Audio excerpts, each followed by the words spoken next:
Hey guys, what's up? This is Guy, the Moto42 Explorer. Welcome to the channel. Welcome to a new video. तो आज मैं आपके लिए लेके आ चुका हूँ दोनों बेस्ट स्कूटर्स का कंपैरिजन। अगर आपके माइंड में ये दोनों स्कूटर खरीदने के लिए कोई थॉट आ रहा है और आप कंफ्यूज्ड है तो ये वीडियो आपके लिए ही है। प्लीज़ वीडियो एंड तक देखिए, आपको समझ आ जाएगा कि कौन सा स्कूटर आपके लिए होगा। तो चलिए शुरू करते हैं। तो स्टार्टिंग फ्रॉम द फ्रंट, आपको यहाँ पे दोनों हेडलाइट सेटअप दिख रहा होगा। वेस्पा में आप देख सकते हैं यहाँ पे हैंडल माउंटेड हेडलाइट आता है, लेकिन एंटॉर्क में आपको यहाँ पे बॉडी माउंटेड हेडलाइट मिलता है जो कि फुल एलईडी है। और एंटॉर्क में यहाँ पे एक वाइट डीआरएल भी आता है। वेस्पा में भी फुल एलईडी हेडलाइट आता है और ये जो मिडिल का आप लाइट देख रहे हैं ये इसका डीआरएल है। तो अभी दोनों के बॉडी में आते हैं। वेस्पा में आपको फुल मेटालिक बॉडी मिलता है, लेकिन वही एंटॉर्क पे आपको फुल फाइबर बॉडी मिलता है। इसका क्वालिटी थोड़ा इम्प्रूव हो सकता है। नेक्स्ट आते हैं पॉइंट पे, जो कि ये सस्पेंशन। आपको इस दोनों में देखने को मिलेगा टेलीस्कोपिक सस्पेंशन, लेकिन यहाँ पे वेस्पा पे आपको सिंगल साइड देखने को मिलेगा और एंटॉर्क पे आपको डुअल साइड सस्पेंशन देखने को मिलेगा। फिर अगर हम डिस्क की बात करें तो यहाँ पे आपको 200 mm का डिस्क मिलता है जो कि नॉर्मल डिज़ाइन में है, और वही एंटॉर्क पे आपको 220 mm का डिस्क मिलता है जो कि पेटल डिज़ाइन में है। और पेटल डिज़ाइन इसलिए बेहतर रहता है क्योंकि जो हीट जनरेट होता है ब्रेकिंग के टाइम वो जल्दी डिसिपेट होता है।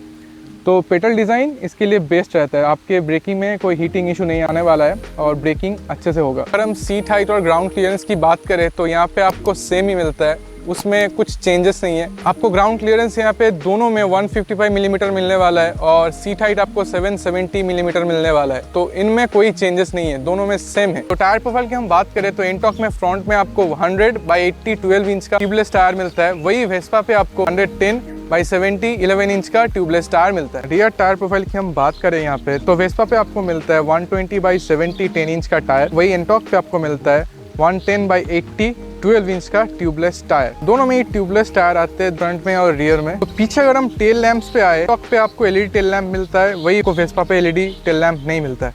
पीछे जो लेडीज फुट रेस्ट है ये एंटॉर्क में कंपनी फिटेड ही आता है, लेकिन वही वेस्पा पे जो फुट रेस्ट है ये आपको अलग से खरीदना पड़ता है। तो अभी आते हैं दोनों के इंस्ट्रूमेंट क्लस्टर पे। यहाँ पे आपको एंटॉर्क पे एक फुल्ली डिजिटल इंस्ट्रूमेंट क्लस्टर देखने को मिलेगा।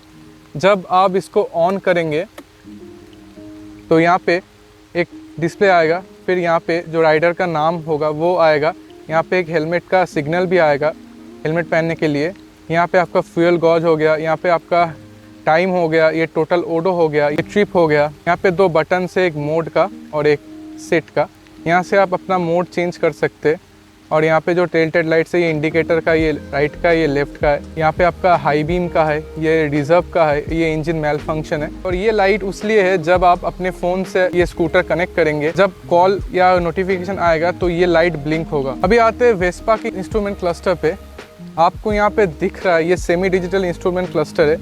यहाँ पे आपका टैकोमीटर है, यहाँ पे फ्यूल गॉज है, यहाँ पे आपका ट्रिप ए है और यहाँ पे आपका टाइम है। यहाँ पे जो बटन है यहाँ से आप यहाँ पे ट्रिप 1 ट्रिप 2 चेंज कर सकते हैं। फिर आते हैं हैंडल बार स्विचेस पे। यहाँ पे आपको एंटॉर्क पे इंजन किल स्विच दिखेगा, यहाँ पे आपको इनबिल्ट हैज़र्ड दिखेगा। ये आपका मोड का स्विच है, वॉइस असिस्ट है और स्टार्ट करने का स्विच है। यहाँ पे आपको लेफ्ट में अपर, डिपर और पास का भी स्विच मिलेगा। यहाँ पे ये इंडिकेटर का है और ये हॉर्न का है। फिर आते हैं वेस्पा के हैंडल बार स्विचेस पे। यहाँ पे आपको कोई भी इंजन किल स्विच नहीं मिलता। आपको जब भी स्कूटी बंद करना है तो आपको चाबी से ही करना पड़ेगा। और यहाँ पे कोई भी पास स्विचेस नहीं आता। ये इंडिकेटर हो गया, ये लाइट हो गया, ये लाइट ऑन ऑफ है, ये मोड का है, ये स्टार्ट है और ये हॉर्न है। अभी आते हैं फुटबोर्ड पे। यहाँ पे आप देख सकते हैं एंटॉर्क में आपको एक फ्लैट फुटबोर्ड मिलता है, लेकिन वही वेस्पा पे आपको फुटबोर्ड में एक थोड़ा सा बम्प दिखता है जो कि थोड़ा प्रॉब्लमेटिक भी हो सकता है। अगर आप कुछ भी कैरी कर रहे हो सामान या कुछ भी बैग वैग कैरी कर रहे हो सामने, थोड़ा प्रॉब्लमेटिक दिख सकता है। अगर हम लगेज माउंटिंग पॉइंट्स की बात करें तो आपको एंटॉर्क में यहाँ पे सामने एक हुक मिलता है जहाँ पे आप अराउंड 3 kgs to 5 kgs तक वेट यहाँ पे ले सकते हो। और यहाँ पे आपको नीचे एक यहाँ पे हुक मिलता है, यहाँ पे आपको एक हुक मिलता है, ये आपको दोनों हुक मिलता है। और एक आपको सामने कोई स्टोरेज नहीं मिलता है, लेकिन आप स्टोरेज यहाँ पे फिट कर सकते हो एज ए एक्सेसरी। वो आपको TVS की तरफ से देखने को मिल जाएगा। तो वही वेस्पा में आपको यहाँ पे एक सिंगल हुक मिलता है जो कि सीट के सामने है। ये उतना प्रैक्टिकल मुझे नहीं लगता है, लेकिन यहाँ पे सामने आपको एक स्टोरेज स्पेस मिलता है जो की को जस्ट पुश करने से ये ओपन हो जाता है। और यहाँ पे आप इजीली एक 500 ml का जो वाटर बॉटल आता है वो आप यहाँ पे ले सकते हैं। अगर आप छोटा मोटा कोई चीज़ है जैसे एयर पंप हो गया और जो इम्पोर्टेंट चीज़ रहता है तो आप वो इजीली एक्सेसिबल कर सकते हैं यहाँ पे। तो अभी आते दोनों के बूट स्पेस पे। आपको वेस्पा पे कितना बूट स्पेस मिलता है आपको दिखा देते हैं एक बार। ये है वेस्पा का बूट, आप यहाँ पे देख सकते हैं। एक छोटा सा बैग था। वेस्पा का बूट में थोड़ा डेप्थ ज़्यादा है, लेकिन यहाँ पे आपको फुल फेस हेलमेट नहीं आएगा। यहाँ पे फ्यूल फिलर कैप भी है जो कि अंदर में है।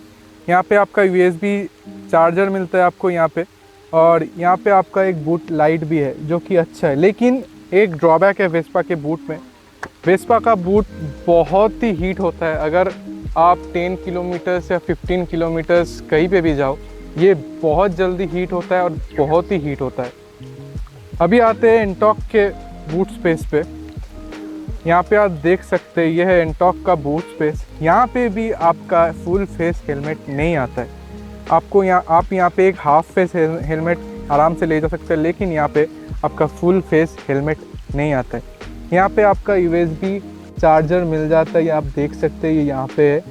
और यहाँ पे OBD का पोर्ट है, लेकिन यहाँ पे आपका कोई बूट लाइट नहीं मिलता है। ये वेस्पा में एक बहुत ही अच्छा पॉइंट है कि वहाँ पे आपको बूट लाइट मिलता है। फिर आते हैं दोनों के मिरर्स पे। वेस्पा में आपको एक राउंड शेप मिरर मिलता है, लेकिन थोड़ा एक्सटेंडेड है। क्योंकि ये राउंड शेप है तो इसलिए जो फील्ड ऑफ विजन है वो थोड़ा सा कम होता है। वही एंटॉक पे आपको एक बहुत ही बड़ा मिरर मिलता है, लेकिन इसका जो लेंथ है ये थोड़ा कम है।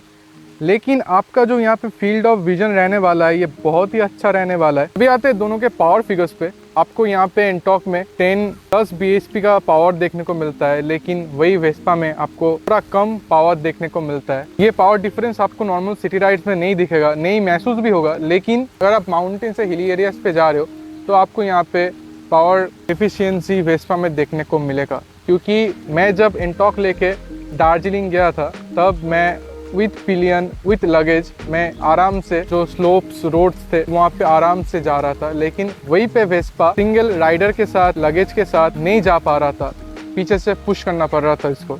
So that's a very bad drawback, क्योंकि पावर फिगर्स उतना डिफरेंस नहीं है इसमें, फिर भी पता नहीं वेस्पा में ये प्रॉब्लम क्यों है। अभी आते हैं दो इम्पोर्टेंट फीचर्स पे जो आपको एंटॉक में मिलता है लेकिन वेस्पा में नहीं मिलता है। वो है द राइडिंग मोड्स। आपको एंटॉक पे एक रेस मोड भी मिलता है, वेस्पा में कोई मोड्स ही नहीं मिलता है। फिर आते हैं ब्लूटूथ कनेक्टिविटी।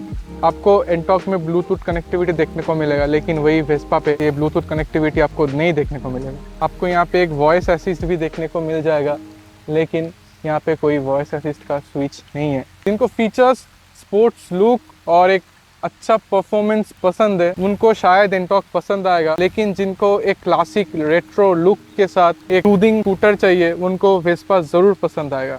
तो अभी आते हैं मेन पॉइंट पे जो कि है the mileage and the pricing. अगर हम माइलेज की बात करें इन दोनों में तो आप इन दोनों में 19-20 का फ़र्क है बस। यहाँ पे एंटॉक में आपको सिटीज़ में अराउंड 40 मिल जाएगा आराम से। अगर आप हाईवेज पे टूर कर रहे हैं तो 40-45 के अंदर तक आपको मिलेगा। वही वेस्पा पे आपको सिटीज़ में अराउंड 38-40 मिल जाएगा और हाईवेज पे आपको 40+ माइलेज मिलेगा। अभी आते हैं दोनों के सर्विसिंग कॉस्ट पे। TVS और वेस्पा का सर्विसिंग कॉस्ट लगभग सेम है, लेकिन दोनों में पार्ट्स के प्राइस का बहुत डिफरेंस है।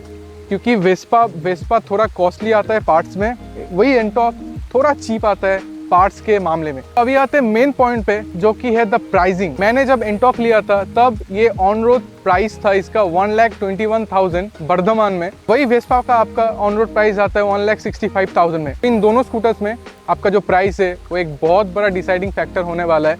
अगर आप एक क्लासिक रेट्रो डिज़ाइन के साथ जाना चाहते हैं, एक रिच लुक के साथ जाना चाहते हैं, तो आप ज़रूर वेस्पा कंसीडर कीजिए। वही अगर आपको एक स्पोर्टी डिज़ाइन में एक स्कूटर चाहिए, आपको परफॉर्मेंस चाहिए, फीचर्स चाहिए आपको, तो तब आप एंटॉक के साथ जा सकते हैं। अगर आप लॉन्ग राइड्स पसंद करते हैं तो मैं डेफिनेटली आपको सजेस्ट करूँगा कि आप एंटॉक के साथ जाइए, एंटॉक को एक बार कंसीडर कीजिए। तो that's all for the video. Stay safe, ride safe, bye.